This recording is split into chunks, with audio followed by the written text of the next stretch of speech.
Bom, não se pode deixar de salientar o quanto são importantes hoje as comparações internacionais. Por quê?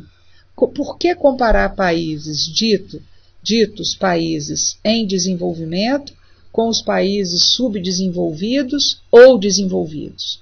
Porque essas comparações trazem claramente o quanto as desigualdades são responsáveis pelo aparecimento de doença. Eles demonstram a taxa de prevalência e incidência de riscos e danos relacionados à saúde. Que fontes propiciam essas comparações internacionais? Os anuários estatísticos, tais como as publicações da Unicef, da Organização Mundial de Saúde, entre outros. Os atlas, os estudos multicêntricos internacionais, as leituras de população mundial. Tudo isso é fonte de dados para que a gente tenha visibilidade do porquê que a situação de saúde são tão diferentes entre países com situações sociais e econômicas diferenciadas. Mais uma vez, é demonstrado que os países pobres tendem a ter mais presente os óbitos por causas evitáveis.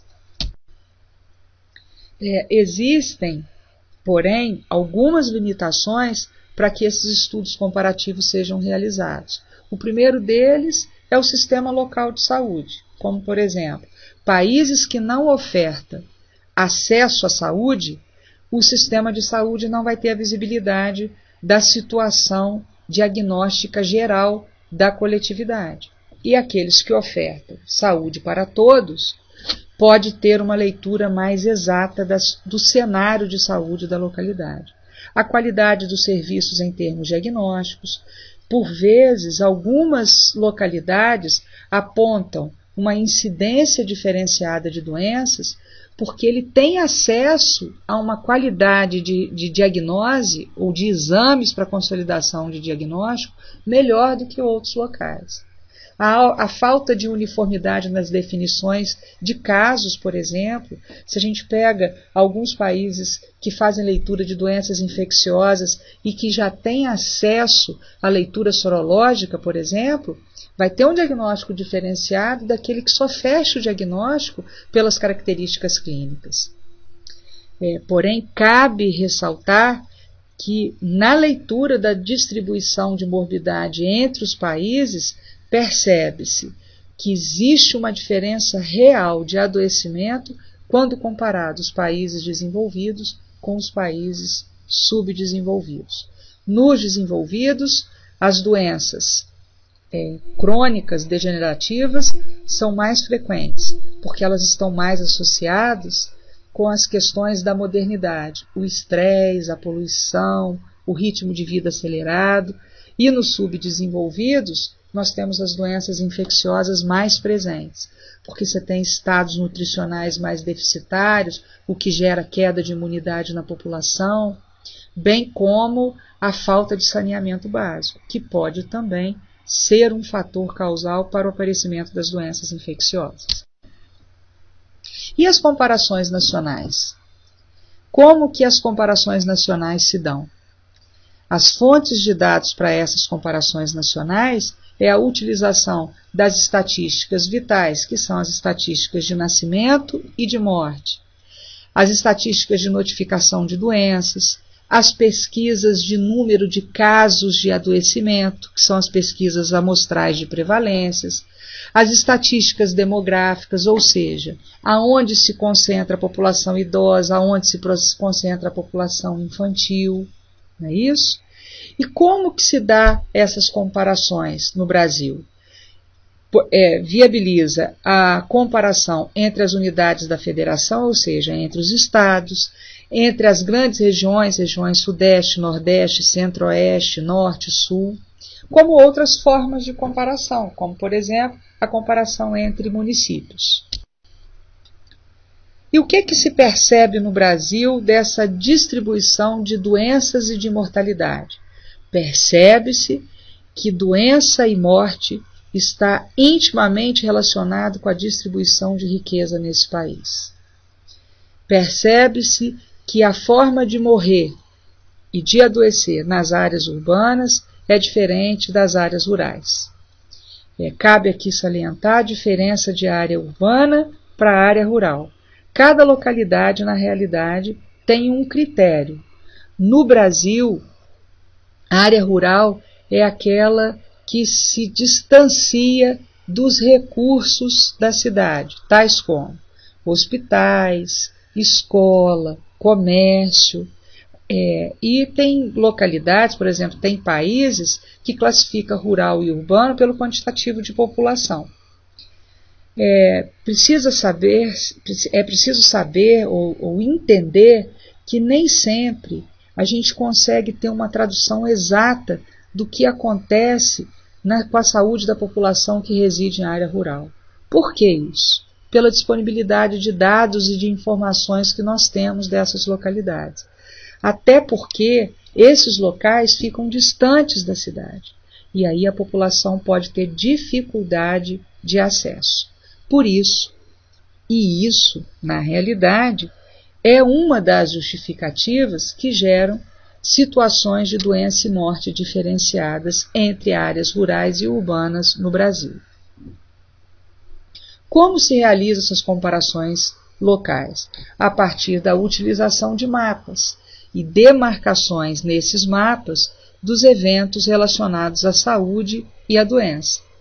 Quais seriam os critérios para a representação dos casos em mapas? Isso fica a critério de quem elabora.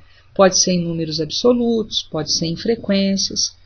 E essas comparações ou essas demarcações propiciam a identificação do aparecimento de epidemias, que nada mais é a elevação de casos acima de valores que estejamos esperando. E quando isso é percebido, há necessidade de investigação desses quadros epidêmicos. Bom, é percebido, quando se estuda a doença por localidade, a relação que existe entre a mobilidade da população, ou seja, o processo migratório e a situação de saúde. Por quê? Quando as pessoas migram, com as pessoas, as doenças migram junto. Ou podem migrar pessoas suscetíveis para localidades que têm doenças que essas pessoas não têm resistência. E aí pode gerar o aumento de número de doentes. É percebido nos dados do IBGE as áreas onde o processo migratório é mais frequente. Percebe-se que essas áreas têm uma oferta mais generosa de emprego e a qualidade de vida é melhor. Então, é preciso entender, quando o processo migratório se intensifica, a possibilidade de transferência de doenças de uma região para outra é real.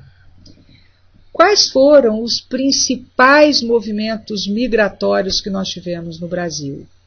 Aqueles vinculados à extração de recursos vinculados a recursos naturais, como, por exemplo, a corrida do ouro, a plantio de cana-de-açúcar, do café.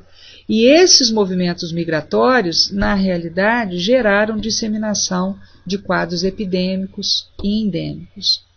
Assim, como que a gente classifica o tipo e os determinantes das migrações? Essa classificação se dá por critérios tanto espaciais como temporais. Ou seja, o que a estrutura geográfica estimula de processo migratório? Por exemplo, a industrialização, a melhoria de oferta de emprego de uma determinada localidade. E temporal está muito vinculada às áreas que trabalham com plantios, porque você tem processos migratórios dos boias-frias, que vão para uma determinada localidade para a coleta de cana-de-açúcar, do café ou para o plantio desses produtos. Assim, é importante ainda, nessa leitura de tipologia de determinantes das migrações, entender algumas situações. Por exemplo, a urbanização gera grandes conglomerados humanos, porque acaba gerando um grande processo migratório. E desse processo de urbanização surgem as grandes metrópoles. O que são essas grandes metrópoles? Significam populações de mais de um município integrados socialmente e economicamente. Por exemplo, nós aqui da região sul-fluminense, nós estamos relacionados a que grande metrópole? Ao Rio de Janeiro. É lá que está toda a oferta de saúde, por exemplo, de serviços de alta complexidade, como tratamento de câncer, as universidades públicas, não é assim? Então, a urbanização ela tem um impacto direto na qualidade de vida, no controle das doenças infecciosas, porque a área urbanizada, ela geralmente é mais saneada. Você tem um controle de nascimentos, porque de uma certa forma a população tem mais acesso aos programas de controle de natalidade. Porém, as doenças não infecciosas crescem, porque a urbanização traz um quantitativo maior de pessoas, de estresse, de poluição. E um quantitativo grande de pessoas pode gerar um impacto negativo nos serviços, porque nem sempre os serviços têm condição de acolher toda a população que vem para essa área urbanizada. Assim, o tipo de migração pode ser classificado como estacional ou internacional.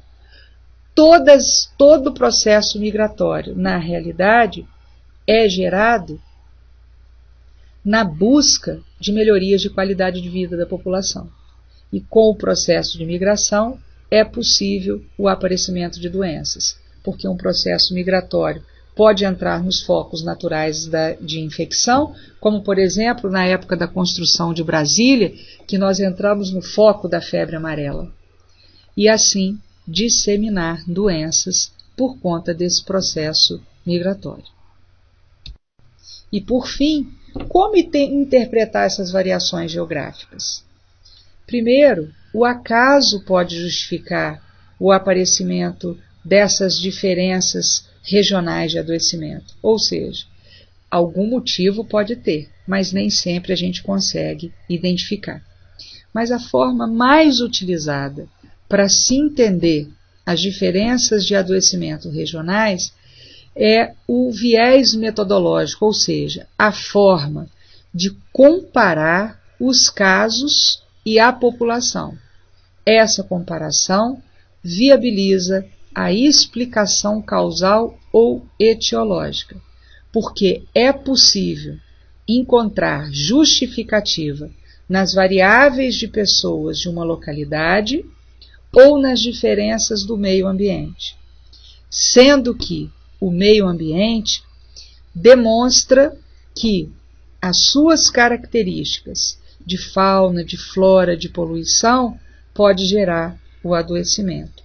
E quando é percebido, como por exemplo, que a fauna é responsável pelo aparecimento da doença, é possível repartir o meio ambiente para se conseguir interpretar especificamente o fator causal a partir de leituras específicas, como por exemplo, de fauna, de flora, etc.